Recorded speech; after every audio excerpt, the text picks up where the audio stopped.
नमस्कार, स्वागत है आपका और मैं हूं आपके साथ लता। बड़ी खबर आपको बता रहे जहां एक बार फिर से पश्चिम बंगाल में शुभेंदु अधिकारी ने बढ़ाई ममता बनर्जी की मुश्किलें, क्योंकि अब दिल्ली में शुभेंदु अधिकारी बीजेपी के राष्ट्रीय अध्यक्ष जेपी नड्डा से करेंगे मुलाकात। जी हां, पश्चिम बंगाल में मौजूदा कानून व्यवस्था की स्थिति पर होगी चर्चा और इसके अलावा बंगाल हिंसा और राज्य सरकार की ओर से लगातार जो गैर जिम्मेदाराना रवैया ममता बनर्जी का सामने आया है, इसको लेकर भी ममता बनर्जी को घेरने की रणनीति पर चर्चा की जाएगी। तो वहीं आपको बताते चले कि अब राज्यपाल के बाद विपक्ष के नेता शुभेंदु अधिकारी के दिल्ली दौरे से ममता बनर्जी के होश उड़े हुए हैं। जी हां, क्योंकि एक बार फिर से ममता बनर्जी को बड़ा झटका लगा है, क्योंकि अब जिस तरीके से बंगाल में लगातार ममता बनर्जी ने ताहिमाम मचाया हुआ है, जिसको लेकर शुभेंदु अधिकारी दिल्ली में बीजेपी के राष्ट्रीय अध्यक्ष जेपी नड्डा से मुलाकात करेंगे और मुलाकात के दौरान बंगाल की कानून व्यवस्था जो जिस तरीके से चरमराई हुई है,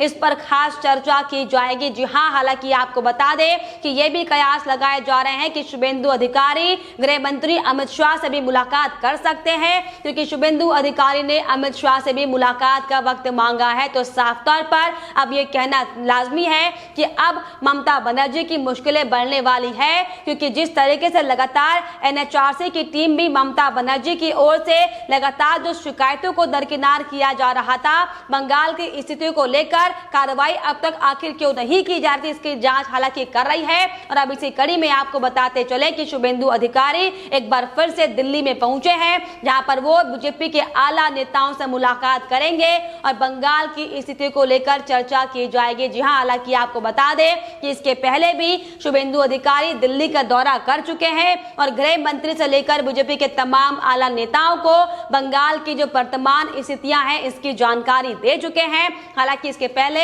हमने आपको दिखाया था कि कैसे राज्यपाल धनखड़ ने भी बीजेपी के तमाम नेताओं से मुलाकात की थी और राष्ट्रपति से मुलाकात के बाद कैसे अमित शाह के साथ 2 बार हुई मुलाकात में बंगाल की बिगड़ती कानून व्यवस्था की स्थिति पर चर्चा की गई थी। लेकिन अब जिस तरीके से आपको बताते चले कि एक के बाद एक जो पश्चिम बंगाल में घटनाक्रम बढ़ता हुआ दिखाई पड़ रहा है, जिस तरीके से हाईकोर्ट की ओर से ममता बनर्जी को बार बार फटकार लग रही है, क्योंकि एक बार फिर से ममता बनर्जी जो लगातार अपने आप को नारदा केस में बचाने की कोशिश कर रही थी, उसको लेकर भी हाईकोर्ट ने फटकार हालांकि लगाई है। और इसी कड़ी में शुभेंदु अधिकारी के तमाम जो सुरक्षा कर्मी थे, उनको हटाए जाने पर भी हाईकोर्ट ने साफ तौर पर ममता बनर्जी से सवाल किया है और यह पूछा है कि आपने किस आधार पर शुभेंदु अधिकारी के जो सुरक्षा में सिपाही लगाए गए थे, उनको हटाया। यही बड़ी वजह है कि लगातार आप शुभेंदु अधिकारी बीजेपी के बड़े नेताओं से मुलाकात करेंगे और बंगाल की मौजूदा कानून व्यवस्था के साथ साथ जो लगातार ममता बनर्जी का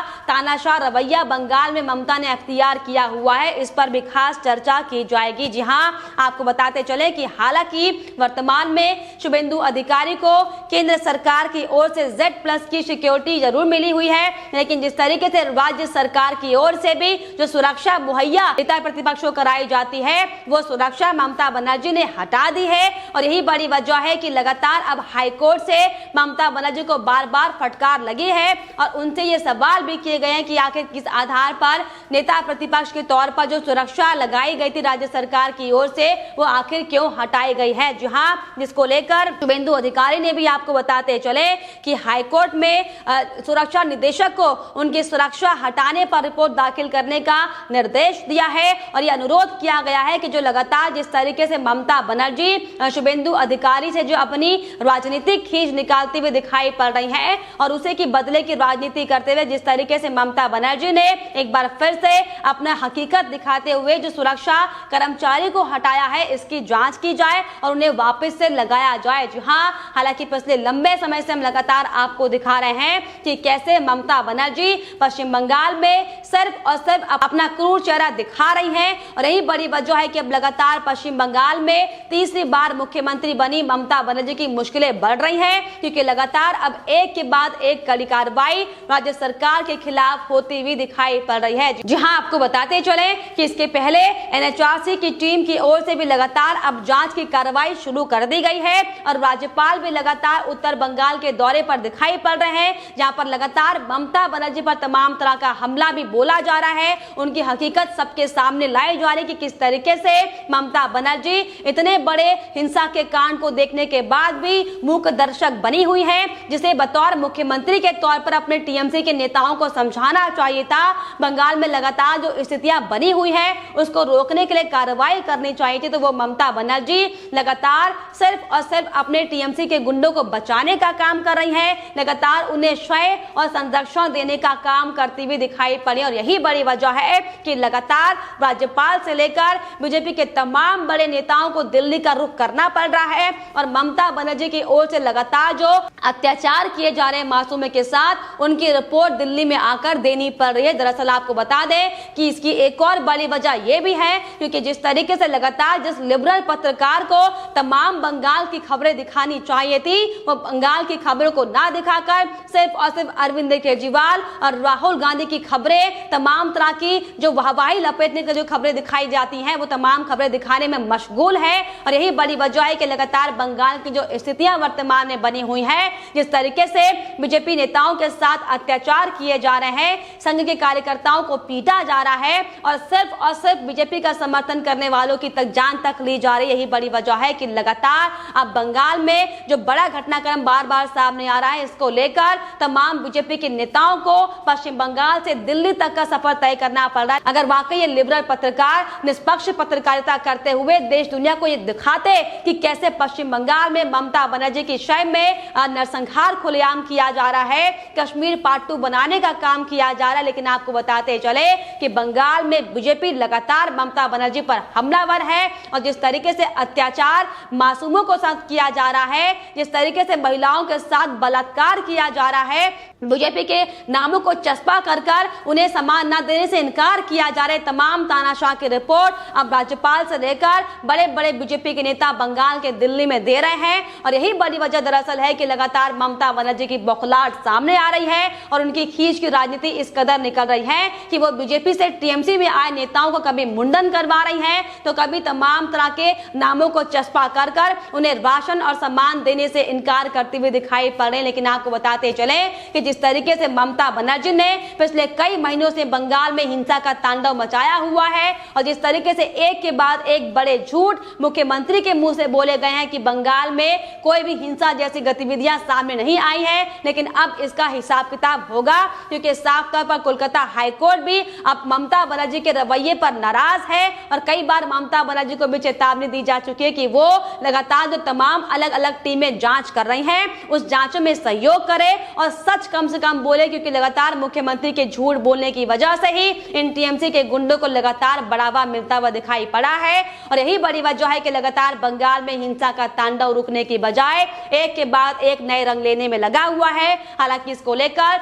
राज्यपाल भी अब एक्टिव मोड पर दिखाई पड़ रहे हैं और इसी कड़ी में अब जिस तरीके से शुभेंदु अधिकारी एक बार फिर से दिल्ली के दौरे पर आने की बात जो सामने आई है, इसको लेकर साफ तौर पर एक कयास लगाए जा सकते हैं कि किसी भी वक्त बंगाल में हालांकि राष्ट्रपति शासन लगाने की मांग पुरजोर उठ रही है। और इसी कड़ी में अब जिस तरीके से बीजेपी के तमाम नेताओं से लेकर और जो आम जनता है वो बंगाल को विभाजन करने की जो मांग करी, हो सकता है ये भी बड़ा फैसला आप किसी भी वक्त लिया जा सकता है। लेकिन आपको बताते चले कि जिस तरीके से पश्चिम बंगाल में ममता बनर्जी का तानाशाह जो चल रहा है, लगातार जो अलग अलग तरीकों से मासूमों के साथ अत्याचार करने का जो खेल ममता बनर्जी खेल रही है, इसको लेकर भी अब आज शुभेंदु अधिकारी ममता बनर्जी को घेरने के लिए रणनीति बनाने वाले हैं। और यही बड़ी वजह है कि एक बार फिर से शुभेंदु अधिकारी दिल्ली में जेपी नड्डा से मुलाकात करने पहुंचे हैं। हालांकि आपको बताते चले कि ये भी कयास लगाए जा रहे हैं कि जेपी नड्डा के मुलाकात के बाद शुभेंदु अधिकारी गृह मंत्री अमित शाह से भी मुलाकात कर सकते हैं, क्योंकि इसके पहले भी राज्यपाल से हुई 2 मुलाकातों में गृह मंत्रालय के साथ बंगाल की स्थितियों पर चर्चा की गई है और किस तरीके से बंगाल के माहौल को शांत किया जाए, कैसे उन मासूमों को ममता के तांडव से बचाया जाए, इसको लेकर तमाम तरह की चर्चाएं की गई थी। लेकिन लगातार ममता बनर्जी सिर्फ और सिर्फ अपनी हार को नहीं पचा पा रही है और यही बड़ी वजह है कि लगातार ममता बनर्जी अपनी राजनीतिक खींच निकालते हुए बीजेपी नेताओं पर तो वो अपना जोर नहीं चला सकती और यही बड़ी वजह है कि लगातार अपना दम दिखाने के लिए, अपनी ताकत दिखाने के लिए, अपना गुस्सा दिखाने के लिए और अपनी बौखलाहट दिखाने के लिए मासूमों को मारा जा रहा है, बच्चों के साथ बलात्कार किया जा रहा है और यहाँ तक कि लोगों को घर से बाहर तक उखाड़ कर फेंक दिया जा रहा है। लेकिन हम आपको बताते चले कि बंगाल का जो तानाशाह अब तक लंबे समय समय से चल रहा था, 10 सालों से, वो अब खत्म होने वाला है। क्योंकि साफ तौर पर अब तक जो शुभेंदु अधिकारी जो टीएमसी में हालांकि टीएमसी में रहकर ममता बनर्जी की जबरन उनको सुननी पड़ती थी, लेकिन अब आपको बताते चले कि बीजेपी में शामिल होने के बाद से ही लगातार वो ममता बनर्जी की पोल खोल रहे हैं। और यही बड़ी वजह है कि अब शुभेंदु अधिकारी एक्टिव मोड पर आते हुए दिखाई पड़े हैं और इसीलिए अब इसी के चलते बंगाल से दिल्ली का दौरा लगातार किया जा रहा है। लेकिन अब आपको बताते चले कि जो ममता बनर्जी शुभेंदु अधिकारी से बचने की लगातार जो कोशिश करते हुए दिखाई पड़ी है, आखिरकार 2 जुलाई का दिन वो होगा जब विधानसभा सत्र के दौरान ममता बनर्जी को शुभेंदु अधिकारी का सामना करना पड़ेगा। या हो सकता है कि ये भी अब कयास लगाए जा रहे हैं कि ममता बनर्जी बतौर मुख्यमंत्री हो सकता है कि विधानसभा का सत्र भी छोड़कर वहां से भाग जाए। लेकिन आपको बताते चले कि ममता बनर्जी आपको अपनी हार स्वीकार करनी पड़ेगी और आपके सामने जो तमाम बीजेपी के नेता हैं उनका सामना करना पड़ेगा, उनके सवालों का जवाब देना पड़ेगा। क्योंकि अब आपको बताते चले कि विधानसभा सत्र में शुभेंदु अधिकारी ने बतौर नेता प्रतिपक्ष के तौर पर ममता बनर्जी को घेरने की तैयारी कर ली है। और जिस तरीके से अब तक बंगाल में सिर्फ और सिर्फ भ्रष्टाचार किया जाता था, करोड़ों का कर्जा लेकर जनता के साथ उनके साथ लापरवाही की जाती थी,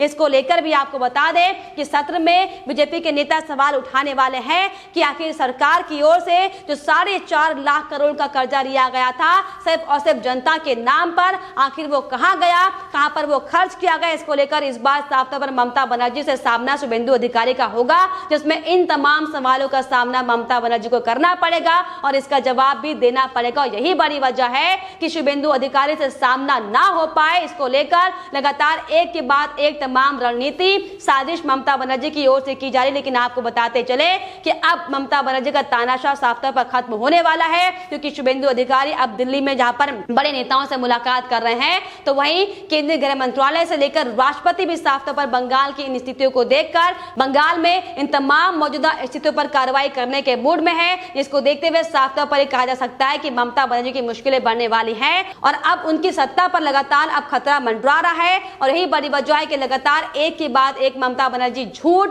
बौखलाहट और घबराहट दिखाई देती हुई सामने आ रही है। फिलहाल इस पर आपकी क्या राय है, हमें कमेंट बॉक्स में जरूर लिखिएगा। साथ ही साथ हमारे चैनल को सब्सक्राइब करना भी ना भूलें।